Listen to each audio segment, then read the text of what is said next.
The creation of Eastern Security Network had already been articulated right from the beginning and was explained back in 2014 by Mazi Nnamdi Kanu in a live broadcast.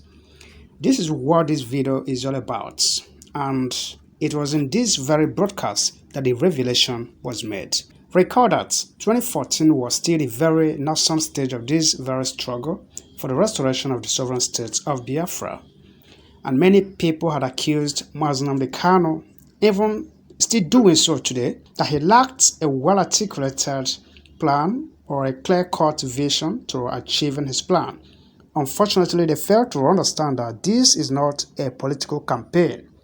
Not a political campaign to enter a public office or a case where you have to sell your manifestos to the general public. And it's not just a freedom fighting, but a divinely mandated one. Today, the achievement so far and the most recent developments of having to establish this Eastern Security Network have not only proven that Mazi Nnamdi Kanu is a master planner, but that he is a God sent. Ordinarily, no man would have easily submitted himself to this untold level of humiliation, degrading treatments, insult, character assassination, loss of loved ones and friends, and all sorts of name calling, and above all, risking everything in life just for you and me, that we may live as the real creatures of God to enjoy and be in charge of our freedom.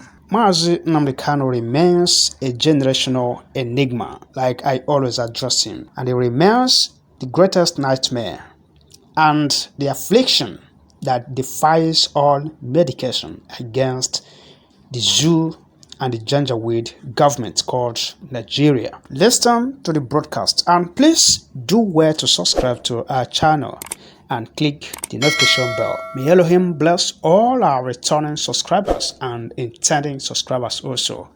Thank you and God bless you. Please, your subscription is highly appreciated. Stay where you are. You mentioned Kosovo, is that correct? Yes. Maybe you mentioned Albania, or maybe you are aware of Bosnia-Herzegovina. Do you know Bosnia? Yeah, Bosnia, Kosovo, and South Sudan. You said they went to United Nations, is that correct? Yes. And they got their freedom. Yes. Before they went to the United Nations, did they pick up arms to fight or not? They did. Thank you very much. That's what I want to know. Once you give us guns and weapons, stay in Kuwait, we will fight at home. Listen, if you come now to beat me up and you keep beating me, if somebody is walking past, they will say, stop beating him. But if you beat me, I beat you back.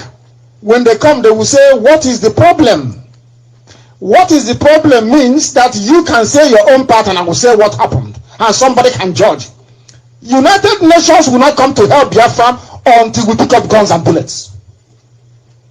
Do you know that? Yes, but I think we have fought this struggle before now. It's not the same. Please, can you tell us? I will tell you why we did not succeed before. Because of what you yourself just answered now. You said now that if this is only an Igbo cause, that it will not work. Is that what you said? Yes. Now we are bringing and taking everybody along. That is number one. And number two, we stopped fighting in 1970. We went to fight an all-out war, which is total warfare. There's somebody from the Air Force who is here. Maybe he can help us out. We went to fight them. You shoot and we shoot back at you. The whole world ganged up, Britain especially, because Britain they know what we can do. And Britain, listen, people don't know the conspiracy against Biafra. The reason why Biafra has not come is because the likes of Britain don't want Biafra to emerge. If Biafra is standing strong today, every black person on this earth will be liberated.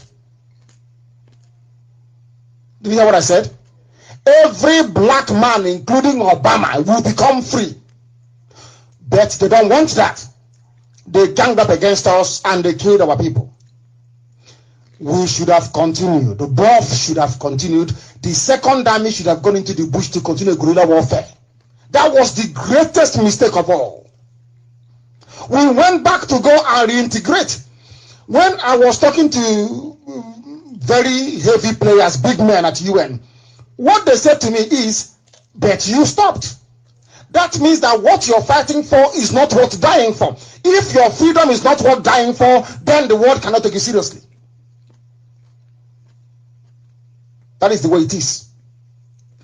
Any day, if you like, listen, if just do us, I don't need your money. What we want from you is 1 container load only.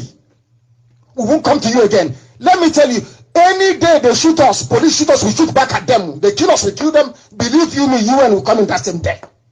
But if they're only killing you, UN will say, please, can you investigate the matter? Can you investigate it? And make sure that all the culprits are brought to justice. Is that not what they will say? But any day police kill us, we kill police back. They will say, please, what is the problem? What is going on? That time the language is not the same. What is going on means they want to hear from the zoo, they want to hear from us. But if they come and they kill us and they go scot-free, they will say to the zoo, please investigate and let us know. Every country you mentioned, the UN came in as they were fighting. For every year that we fought the war, Southern Sudan fought for 10 years. Guerrilla warfare. At a point, it became very, very clear to Sudanese that you must let these people go. Because they're not going away. They have fought for 30 years, they're not going anywhere.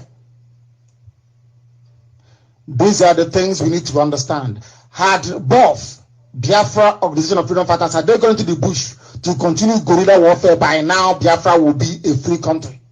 But everybody went into buying and selling. You became very selfish.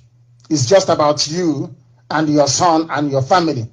Which is why, go and ask people who are as old as we are, that grew up in the village and close to our father and our grandparents or uncles in those days.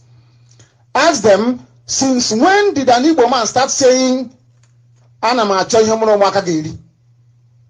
immediately after the war, people became so selfish to the point whereby all that matters to them is their welfare and that of their family, not that of the community and everybody anymore.